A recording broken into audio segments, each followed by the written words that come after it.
Bismillahirrahmanirrahim. Assalamualaikum warahmatullahi wabarakatuh. Alhamdulillah alladzi 'allama bil qalam 'allama al-insana ma lam ya'lam. Wassalatu wassalamu ala asyrafil anam sayyidina Muhammadin sallallahu alaihi wasallam wa ala alihi wa sahabatihi wa atba'ihi al-kiram wa ummati jami'an alladhina tamassakuna bi syari'atil Islam ila akhir zaman. Subhanaka la ilma lana illa ma 'allamtana innaka antal alimul hakim. Allahumma 'allimna 'ilman ma yanfa'una wa anfa'na bima 'allamtana wa zidna 'ilman nafi'an wa 'amalan salihan wa rizqan thayyiban. Allahumma inna na'udzubika min 'ilmin la yanfa' wa min qalbin la yakhsha wa min nafsin la tashba' wa min du'a'in la yusma' wa min ha'ula'il arba'. Allahumma ij'alna minal ladzina yastami'una al-qawla fayattabi'una ahsanah. Allahumma inna nas'aluka fahman nabiyyin wa hifdzal mursalin wa ilhamal malaikatil muqarrabin. Allahumma aghnina bil ilmi wa zayyinna bil hilmi wa akrimna bit taqwa wa jammilna bil afiyah. Allahumma ij'alna min ibadikas salihin waj'alna min awliyaikal muqarrabin waj'alna min asfiyaikal mukhlasin bi rahmatika ya arhamar rahimin. Sallallahu ala sayyidina Muhammad wa ala alihi wa sahbihi wa barik wa sallim tasliman katsira walhamdulillahi rabbil alamin. Abnai at-talabah wa banati at-talibat al-a'izzati fillah, selamat memasuki tahun baru Islam 1 Muharram 1445 Hijriah.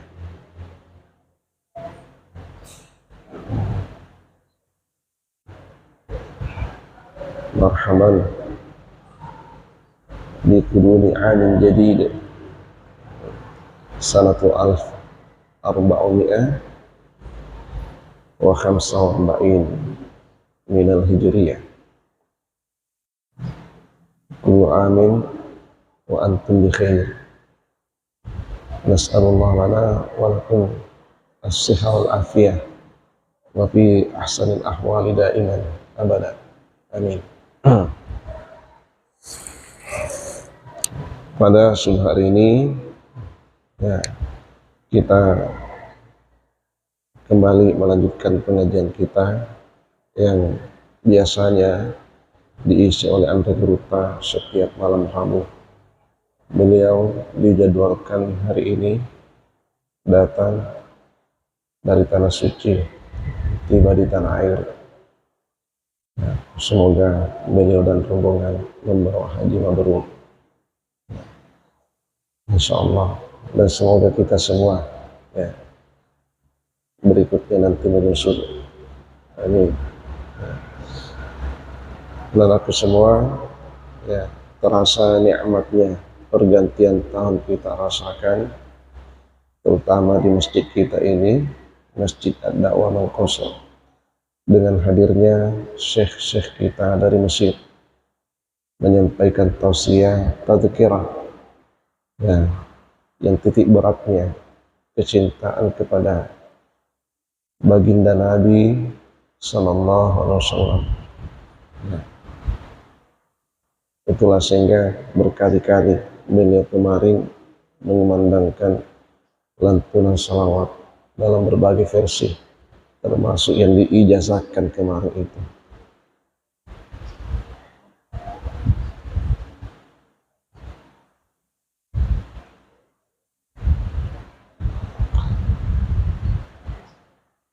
Memang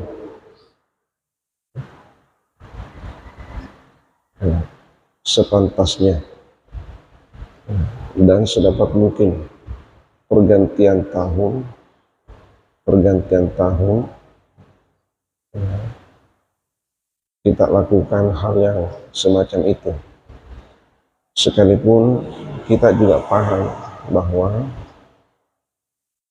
ya, penghujung dan permulaan tahun itu hampir tidak ada amalan yang sharih secara khusus dari Rasulullah Sallallahu Alaihi Wasallam.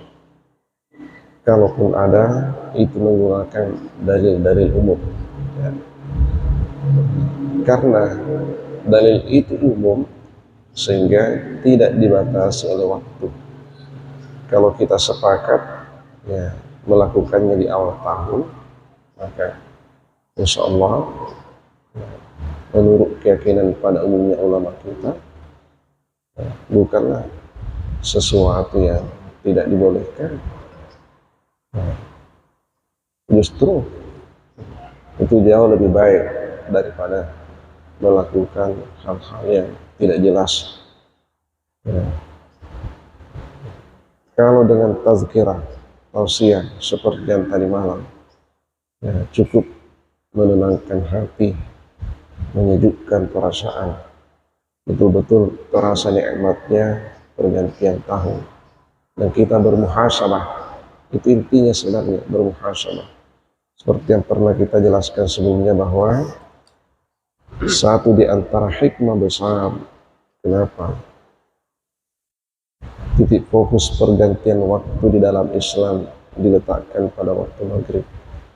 Oleh karena waktu maghrib itu waktu pada umumnya manusia terbangun dari tidurnya, waktu pada umumnya manusia menonjol kesadarannya, dan saat-saat itu dibutuhkan kesadaran. Kenapa? Waktu terus bergeser. Setiap pergeseran waktu maka pasti usia bertambah, soalnya maka pasti umur bertambah, usia yang berkurang. Umur bertambah, usia berkurang. Inilah bedanya antara umur dengan usia. Usia selalu berkurang, umur selalu bertambah. Kalau ditanya umurnya tahun lalu berapa, ya, kalau jawabannya mengatakan 30 tahun, maka hari ini sudah pasti 31 tahun. Tidak pernah ada orang ditanya umurnya berapa, tahun lalu 30, tapi tahun ini turun menjadi 29. Tidak pernah tahu. Kalau tensi darah boleh, asam urat boleh, kolesterol boleh, ya, turun naik, turun naik, turun naik. Tapi kalau umur tidak pernah turun naik terus. Usia sebaliknya tidak pernah bertambah, berkurang terus. Inilah yang harus disadari. Wahai manusia, seiring dengan bergesernya waktu, maka engkau juga bergeser menuju garis finish yang telah ditetapkan kepadamu. Ya. Itu yang harus disadari. Abnai talabah wa banati at-talibat al-a'izzatu fillah, ya, tanggal 1 Muharram ini ya mengingatkan kita pada peristiwa yang amat bersejarah yang pernah terjadi pada masa Rasulullah SAW. Ya, kenapa tahun ini disebut dengan hijriyah? Kenapa tahun ini disebut dengan hijriyah?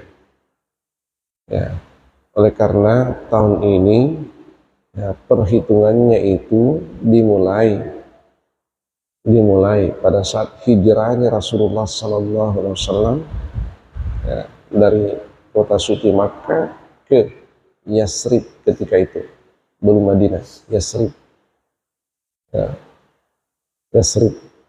Nanti Rasulullah di Yasrib ini mungkin baru mengganti nama Yasrib itu menjadi Madinah, karena Yasrib itu artinya tidak baik, artinya celaan, ya, celaan. Jadi Rasul tidak senang kalau ada nama yang artinya tidak baik, karena nama itu hakikatnya adalah doa. Ini juga pelajaran sebenarnya. Ya. Kalau ada nama-nama kampung yang tidak baik artinya, sedapat mungkin diganti itu. Ya, sedapat mungkin itu diganti. Seperti Rasulullah mengganti nama Yasrib menjadi Madinah. Tetapi sepertinya ini susah untuk kita lakukan, ya. Ya, susah untuk kita lakukan. Banyak nama-nama kampung yang tidak tahu kenapa orang tua kita dahulu sepakat memberi nama, kampung itu, tapi artinya tidak baik. Ini jadi itu sedapat mungkin diganti, karena hakikatnya nama itu adalah doa. Maka berilah nama yang artinya baik, yang baik-baik artinya. Jadi di situ awal mula perhitungan kalender Hijriah. Sekalipun sebelumnya bulan-bulan Qamariyah ini sudah lama digunakan oleh orang-orang Arab dahulu. Nah, kita tidak tahu persis sejak kapan dimulainya. Jadi Muharram, Safar, Rabiul Awal, Rabiul Akhir, Jumadil Ula, Jumadil Akhirah, Rajab, Sya'ban, Ramadan, Syawal, Zulqa'dah, Zulhijjah. 12 bulan ini sudah lama dianut. Namun ya tidak diketahui tahun pertama kapan, tahun kedua kapan, tahun ketiga kapan. Itu yang tidak ada itu. Itu yang tidak ada. Beda yang miladiyah ini, itu langsung ada. Kenapa? Yang miladiyah ini memang dihitung berdasarkan kelahirannya Nabiullah Isa alaihissalam. Nah, jadi di situ mulai tahun pertama, tahun 1 miladiyah. Ya, tahun 1 miladiyah. Jadi menyebut nama miladiyah jauh lebih tepat ketimbang dengan Masehi menurut kita umat Islam. Ya. Kenapa? Ya, kalau Masehi itu ada muatan teologisnya, itu sebenarnya agama atau keyakinan milik saudara kita yang lain. Ya. Ya. Nah, itu milik mereka. Tapi kalau dikatakan miladiyah, insya Allah itu terlepas dari muatan teologis, semata-mata nama untuk kalender yang berlaku secara global di dunia internasional ini. Itu yang paling banyak ya, digunakan. Ya. Terhitung dari kelahiran Nabiullah Isa alaihissalam. Makanya dikatakan milad, kelahiran, miladiyah, kelahiran. Kalau ini hijriyah, nah, karena berangkat dari kata hijrah, ya, hijrahnya Rasulullah itu yang menjadi tolok ukur. Tahun pertama diletakkan pada saat itu. Pada saat Rasulullah hijrah belum digunakan ini, sampai beliau wafat belum juga digunakan ini. Ya. Ya, nanti pada saat Umar bin Khattab radhiyallahu anhu menjadi khalifah, baru kaum muslimin diresahkan dengan kalender. Ya, mau menggunakan kalender miladiyah seolah-olah juga tidak sampai hati. Kenapa? Ada kalender yang selama ini digunakan dahulu oleh Rasulullah. Hanya saja perhitungannya belum dimulai. Kapan? Maka inisiatif Umar bin Khattab radhiyallahu anhu setelah mendudukkan beberapa tokoh-tokoh sahabat ini, ya, sekalipun sebelumnya banyak usulan, ada yang mengusulkan turunnya Al-Quran, ada juga mengusulkan kelahirannya Rasulullah, tapi yang mencuat ketika itu hijrahnya Rasulullah, karena itulah pusat atau gerbong kejayaan Islam, hijrah. Maka itulah yang disepakati, ditetapkanlah.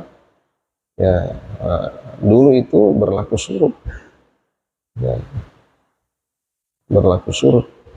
Nah, sebelum hijrah tahun keberapa? Nah, disebut, ya, misalnya turunnya Al-Quran itu terjadi pada tahun keberapa Hijriah itu?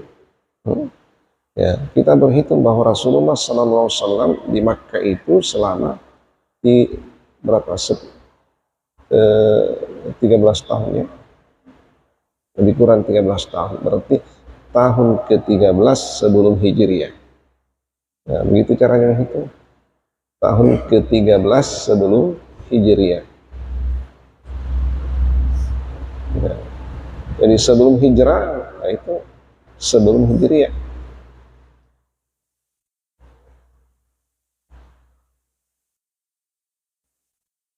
Nah, Itu. Eh, jadi ini Rasulullah Shallallahu Alaihi Wasallam ya, dalam proses hijrahnya ini beliau berangkat dari Makkah Al-Mukarramah karena suasana kota Mekah tidak lagi kondusif untuk menyebarkan dakwah. Betapa banyaknya tantangan, rintangan, hambatan yang semakin menjadi-jadi, ya, sehingga ya, waktu yang sangat terbatas itu ya, tidak produktif lagi untuk melanjutkan dakwah. Ya. Jadi ini juga pelajaran ketika engkau nanti datang di suatu kampung, sudah bertahun-tahun engkau tinggal di situ, tidak bisa berubah. Tantangan demi tantangan semakin hebat. Coba engkau hijrah. Nah, jangan engkau menghabiskan waktumu di situ. Siapa tahu engkau lebih bisa mengembangkan dakwah di tempat yang lain. Nah, inilah hijrah ini. Nah, jadi Rasul pernah hijrah sebelumnya. Bahkan rombongan pertama dan kedua sahabat itu dihijrahkan ke Ethiopia, Habasyah, Afrika bagian selatan. Dan Rasul juga sebelumnya pernah hijrah ke Taif. Ya, itulah hijrahnya Rasul yang pertama ke Taif. Ya, tidak berhasil, baru berangkat lagi ke Yasrib. Nah, yang sekarang ini ya, dikenal dengan Madinah Al-Munawwarah. Ya, di situ hijrahnya yang kedua. Atau bisa juga dihitung yang ketiga hijrahnya kaum muslimin. Yang pertama di Habasyah, yang kedua di Taif, dan yang ketiga di Madinah Al-Munawwarah. Nah, di sana beliau melanjutkan dakwahnya. Ya. Namun untuk meninggalkan kota Mekah saat itu bukan juga sesuatu yang mudah, penuh dengan tantangan yang jauh lebih berat dari apa yang dibayangkan Rasulullah sebelumnya. Ya. Ini si Malakama tinggal di Mekah susah, mau meninggalkan juga Mekah susah. Memang ini. Jadi kalau kita berpikir kalau engkau tidak menerima Rasulullah tinggal di Mekah, oke, ya biarkan beliau meninggalkan kota Mekah. Tapi rupanya tidak. Saking tidak bisanya terpisah, saking tidak bisanya terlepas dakwah itu dengan tantangan. Coba, ini yang selalu saya katakan, dakwah selalu satu paket dengan tantangannya. Jadi orang yang berdakwah hanya orang yang memiliki keikhlasan. Karena keikhlasan itu adalah kekuatan. Ya. Kalau minus keikhlasan, yakin tidak akan bisa lanjut dakwahnya. Atau dakwahnya itu hanya sekedarnya saja. Ya. Ini Rasulullah. Ya. Jadi beliau berangkat meninggalkan kota Mekah. Ya. Di malam hari itu hari Senin tanggal 1, ya, bukan 1 Muharram, tanggal 1 apa? Rabiul Awal. Nah, ini jangan lupa. Nah, jadi Rasulullah meninggalkan kota Mekah itu hari Senin tanggal 1 Rabiul Awal. Ya.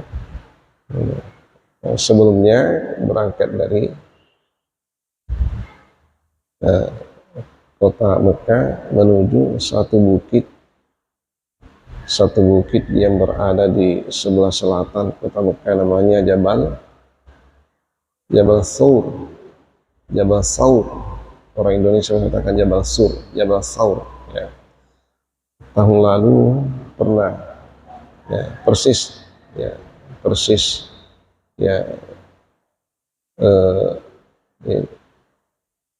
ya 1 Muharram kalau tidak salah tahun lalu, ya, saya mendaki di Jabal Saur itu, tingginya, masya Allah, sampai masuk di gua di mana Rasulullah SAW. Nah, di malam hari saya berangkat dengan beberapa orang yang saya ikutkan. Ya, betul, batu cadas terus naik. Kalau Jabal Nur itu masih mending, sudah banyak tangga-tangganya. Kalau ini hampir hampir tidak ada tangganya, batu cadas terus naik. Dan menurut informasi Google itu sekitar 1,5 kilometer tingginya itu. Ya. Malam hari, ya. Dan orang bisa kehilangan jejak, ya, karena jalannya tidak jelas.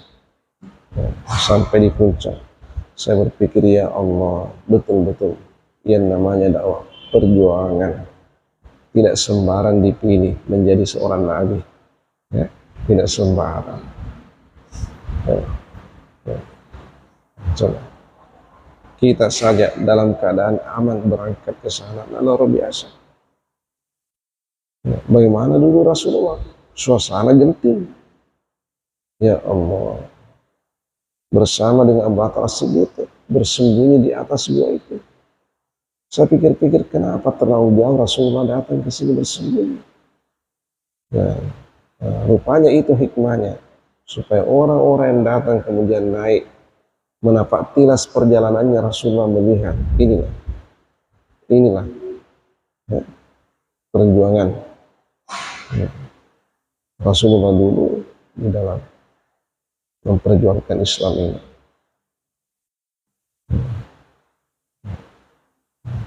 Dari situ beliau bertolak menuju ke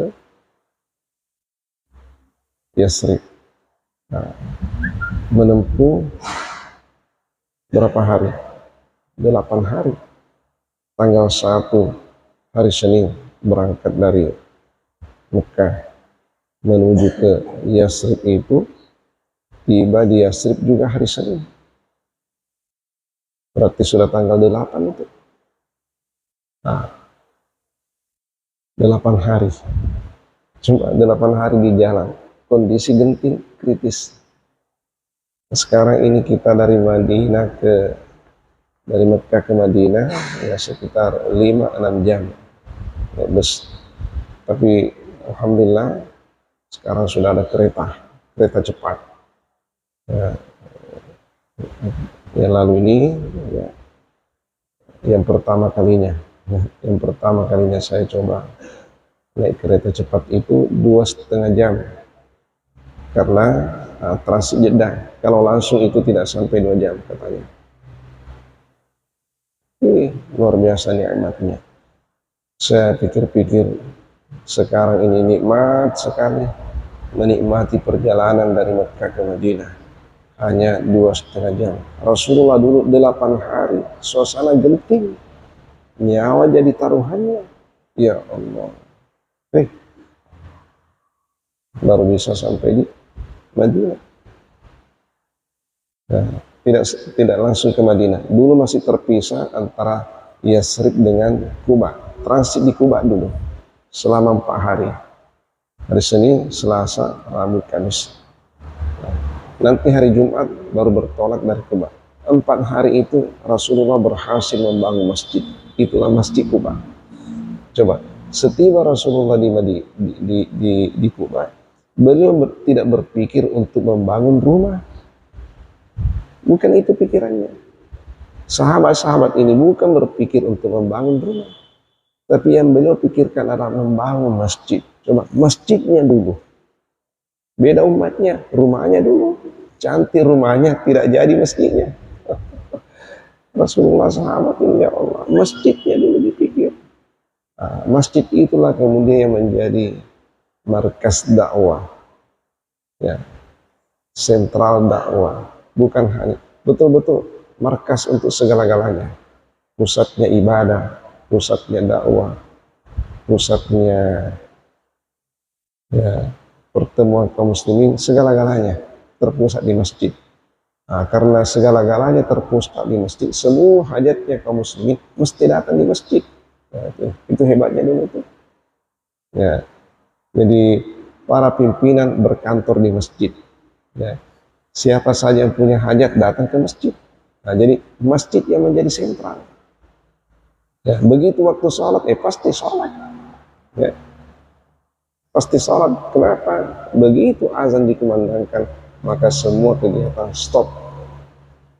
Pelayanan stop. Ya, semua bergegas untuk sholat jamaah. Subhanallah. Ini masjid yang besar. Nah, hanya pinggiran-pinggiran masjid itu yang menjadi kantor. Nah, sekarang kita ini kalau ada kantor, kantornya besar, ini masjidnya kecil di sudut-sudut, masjidnya kecil di sudut-sudut. Nah, ini bedanya. Nah, kantor yang besar, masjid yang kecil. Dulu pada masa Rasulullah ini masjid yang besar. Nah, di bagian masjid itu dijadikan kantor-kantor pelayanan umat. Itu dulu pengajian kita. Untuk insya Allah nanti kita akan lanjut lagi. Ya, seperti apa sesungguhnya peradaban Madinah Al-Munawwarah yang diletakkan oleh Rasulullah SAW, bagaimana kiat-kiat beliau sehingga Islam mencapai puncak kejayaannya hanya dalam kurun waktu 10 tahun lamanya. Relatif sangat singkat, tapi luar biasa.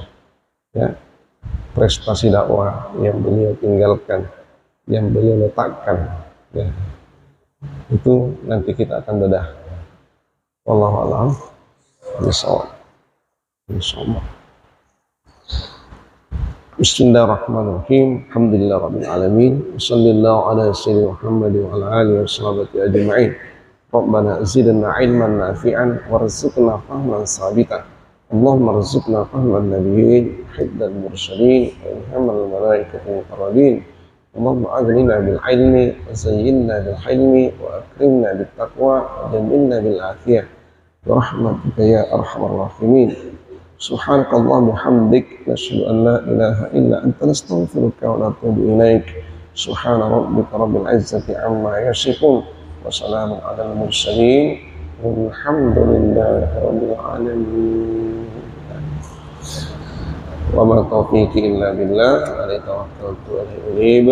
Wabillahi taufiq wa da'watu wal irsyad. Assalamualaikum warahmatullahi wabarakatuh. Bismillah.